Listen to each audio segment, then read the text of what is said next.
I couldn't really believe it, to be honest. I think as time kept going on in the race, I was like, no, this isn't happening. I'm not this close up to the front.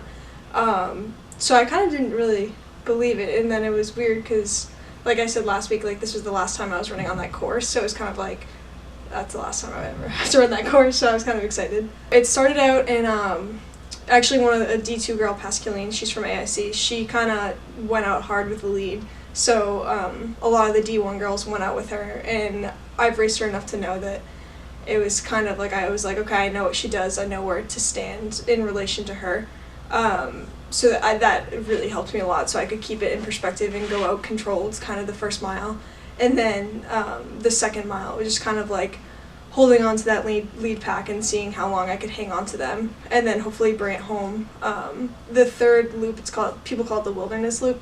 So I was really hoping to have a strong push through the wilderness, because in high school that was always the spot that would always get me, so I was hoping I could get other people in that spot.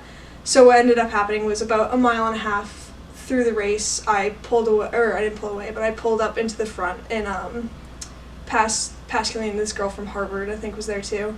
So I pulled past them, and then after that there were a couple girls with me for a little bit, but then by the time I got to the wilderness, I got to drop them. You can hear the people behind you, so when I got into the wilderness, it's a lot quieter out there because people don't go out and watch there because they can't see the finish at the same time, so it's kind of nice because it gets quiet so you can hear everything that's going on. So I guess my goal at that point was kind of just trying to get the footsteps further and further away, and then I got to the point where I couldn't really hear it anymore, and I was kind of like, okay, like by the time I couldn't hear it, I was almost done, so I was like, it's time to move, it's time to go.